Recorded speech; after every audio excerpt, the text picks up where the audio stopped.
I spent my life with these people trapped in that elevator, and I just despise them. I have no respect at all.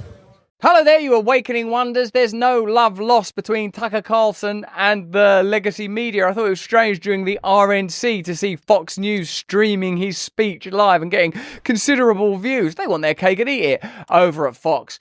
Tucker Carlson believes that when the legacy media collapses, it will be a great day. And that great day may yet be approaching, even though big tech and big government and globalists, generally speaking, endeavor to keep legacy media in business. Will Tucker Carlson see that great day arrive? Let me know what you think in the comments and chat. Let's have a look at him at the Bitcoin conference addressing his deep loathing for establishment media. What is the life expectancy of disinformation networks like CNN and NBC and It's got like CNN right in the middle of the screen. I can't imagine that Vigilant Fox put that there. all these organizations that spread lies against the best interests of our country?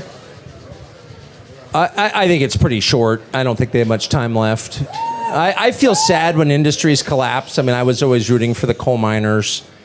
You know what I mean? And the people who make fax machines. Like I hate change. But the collapse of the legacy media will be one of the happiest days of my life. And I say that as someone who spent his life in the legacy media. I'm the son of someone who did the same, so I've been in it literally for 55 years.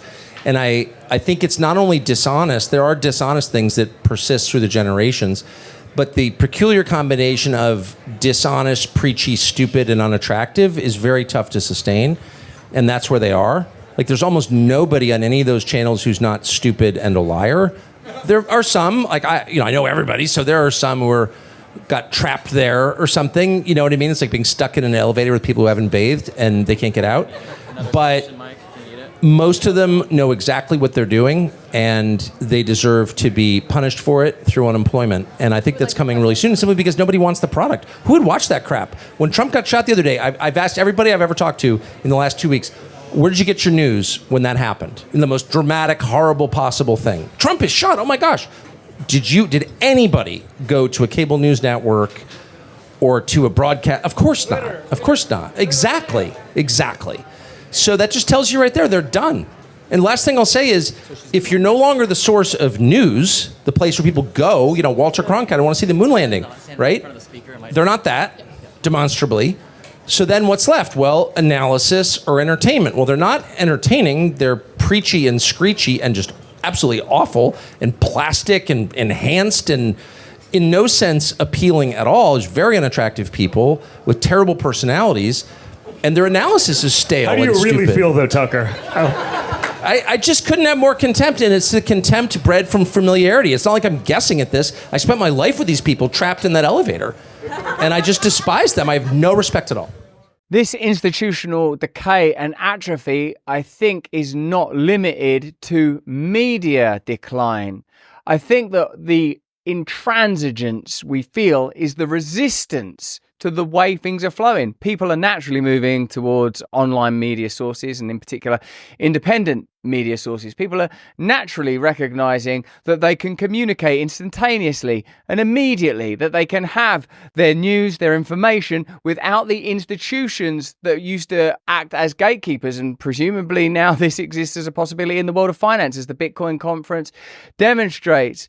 How long is it that they can continue through various forms of resistance and control oppose what's happening organically and naturally? And what will be next? I imagine it'll be politics. That's why the conversation I had with Vidius is so interesting, because a YouTuber is already operating out of the European Parliament, being transparent, revealing information that you just would otherwise not know. And that's such a stark contrast to an institutional bureaucrat like Ursula von der Leyen, who he ultimately serves and works under, the head of the EU, one of those kind of corrupt bureaucrats whose days are surely numbered. So Tucker Carlson is talking there about just one set of institutions that are in decline and likely collapse, but we're seeing it everywhere, we're experiencing it, and the resistance of that inevitability is, I think, one of the main fronts of the culture war. But that's just what I think. Why don't you let me know what you think in the comments and the chat? Remember to comment frequently and enthusiastically, and give us a like and subscribe. Remember, we stream every day